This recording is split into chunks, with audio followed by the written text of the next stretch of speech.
ओम नमो भगवते वासुदेवाय। श्रीमद् भागवत महापुराण द्वितीय स्कंद चतुर्थ अध्याय श्लोक 1 से 13 का हिंदी अनुवाद। राजा का सृष्टि विषयक प्रश्न और सुखदेव जी का कथारंभ। सूत जी कहते हैं सुखदेव जी का वचन भगवत तत्व का निश्चय कराने वाला था। उत्तरानंदन राजा परीक्षित ने उन्हें सुनकर अपनी शुद्ध बुद्धि भगवान श्री कृष्ण के चरणों में अनन्य भाव से समर्पित कर दी। शरीर, पत्नी, पुत्र, महल, पशु, धन, भाई बंधु और निष्कंटक राज्य में नित्य के अभ्यास के कारण उनकी दृढ़ ममता हो गई थी। एक क्षण के लिए भी उन्होंने उस ममता को त्याग कर दिया। एक क्षण में ही उन्होंने इस ममता को त्याग कर दिया। शौनकादि ऋषियों महामनस्वी परीक्षित ने अपनी मृत्यु का निश्चित समय जान लिया था, इसलिए उन्होंने धर्म, अर्थ, काम के संबंध रखने वाले जितने भी कर्म थे उसके संन्यास कर दिया। इसके बाद भगवान श्री कृष्ण में सुदृढ़ आत्मभाव को प्राप्त होकर बड़ी श्रद्धा से भगवान श्री कृष्ण की महिमा सुनने के लिए उन्होंने सुखदेव जी से यही प्रश्न किया कि जिसे आप लोग मुझसे पूछ रहे हैं। परीक्षित ने कहा, भक्तवत्सल मुनिवर, आप परम पवित्र और सर्वज्ञ हैं। आपने जो कुछ कहा है वह सत्य और उचित है।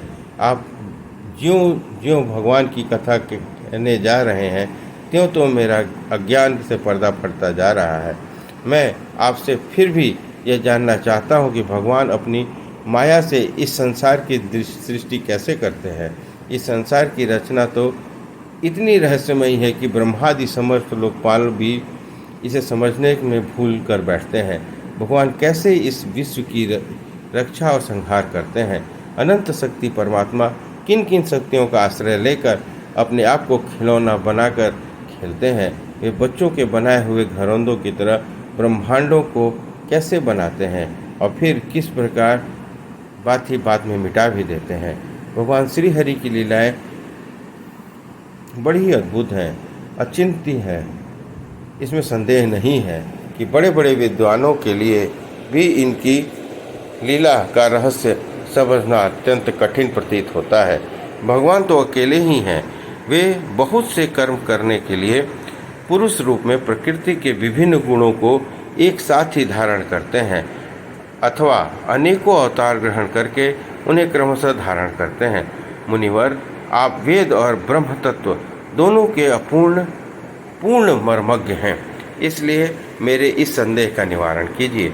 सूत जी कहते हैं, जब राजा परीक्षित ने भगवान के गुणों का वर्णन करने के लिए उनसे इस प्रकार प्रार्थना की, तब श्री सुखदेव जी ने भगवान श्री कृष्ण का बार बार स्मरण करके अपना प्रवचन आरंभ किया।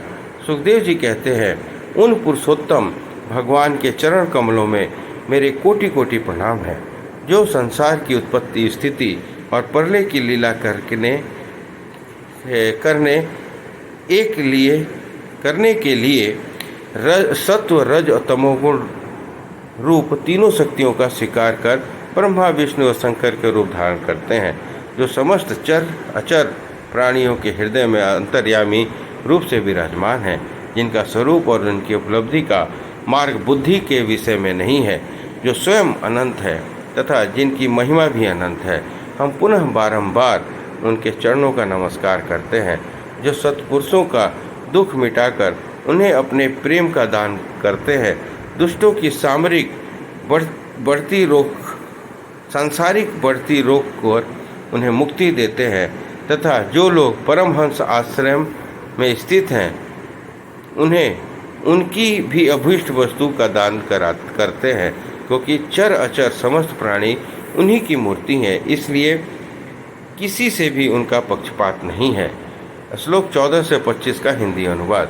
जो बड़े बड़े भक्त वत्सल हैं और हठपूर्वक भक्तिहीन साधन करने वाले लोग, जिनकी छाया भी नहीं छू सकते, इनके समान भी किसी का ऐश्वर्य नहीं है, फिर उससे अधिक तो हो ही क्या सकता है। तथा ऐसे ऐश्वर्य से युक्त होकर जो निरंतर ब्रह्म स्वरूप अपने धाम से में विहार करते रहते हैं, उन भगवान श्री कृष्ण को मैं बारंबार नमस्कार करता हूँ, जिनका कीर्तन, स्मरण, दर्शन, वंदन, श्रवण, पूजन जीवों के पापों को तत्काल नष्ट कर देता है। उन पुण्य कीर्ति भगवान श्री कृष्ण को बारंबार नमस्कार है।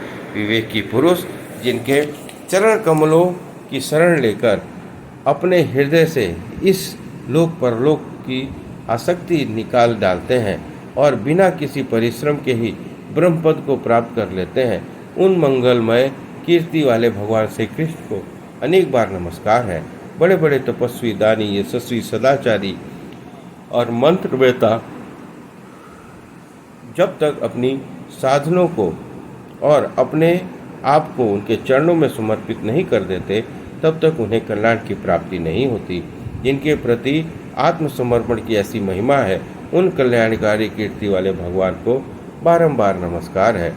किरात, हूण, आंध्र, पुलिंद, पुष्कल, आभीर, कंक, यमन और खस आदि नीच जातियां और दूसरे पापी जिनके शरणागत भक्तों की शरण ग्रहण करने से ही पवित्र हो जाते हैं, उन सर्वशक्तिमान भगवान को बार बार नमस्कार है।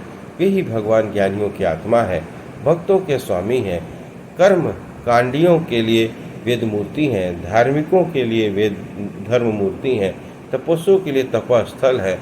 ब्रह्मा, शंकर आदि बड़े बड़े देवता भी अपने शुद्ध हृदय से उनके स्वरूप का चिंतन करते और आश्चर्यचकित होकर देखते रहते हैं। वे मुझ पर अपने अनुग्रह के प्रसाद की वर्षा करें, जो समस्त संपत्तियों की स्वामिनी लक्ष्मी देवी के पति हैं, समस्त यज्ञों के भोक्ता और फलदाता है, प्रजा के रक्षक हैं, सबके अंतर्यामी और समस्त लोकों के पालन करता है, तथा पृथ्वी देवी के स्वामी हैं, जिन्होंने यदुवंश में प्रकट होकर अंधक, विष्णी एवं यदुवंश के लोगों की रक्षा की है, तथा जो इन लोगों के एकमात्र आश्रय रहे हैं, वे भक्त वत्सल संत जनों के सर्वस्व श्री कृष्ण मुझ पर प्रसन्न हो।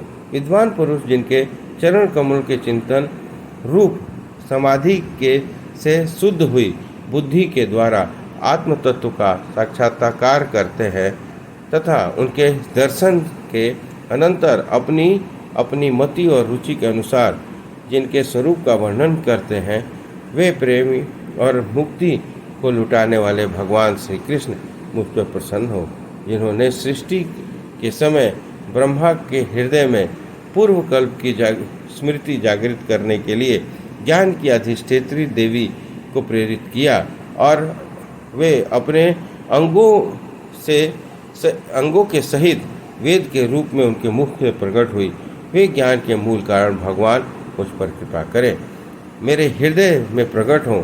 भगवान की पंच महाभूतों से इस शरीर का निर्माण करके इसमें जीव रूप से शयन करते हैं और 5 जितेंद्रियां, 5 कामनेन्द्रियां, 5 प्राण और 1 मन इन 16 कलाओं से युक्त होकर इनके द्वारा 16 विषयों का भोग करते हैं। वे सर्वभूतमय भगवान मेरी वाणी को अपने गुणों से अलंकृत कर दें। संत पुरुष जिनके मुख कमल से मकरंद के समान झरती हुई ज्ञानमयी सुधा का पान करते रहते हैं, उन वासुदेवतार सर्वज्ञ भगवान व्यास के चरणों में मेरा बार बार नमस्कार है। परीक्षित, वेद गर्भ स्वयंभू ब्रह्मा ने नारद के प्रश्न करने पर यही बात कही थी, जिसका स्वयं भगवान नारायण ने उन्हें उपदेश किया था और वही मैं तुमसे कह रहा हूँ। इस प्रकार द्वितीय स्कंद 4th अध्याय संपन्न हुआ। बोलिए कृष्ण भगवान की जय।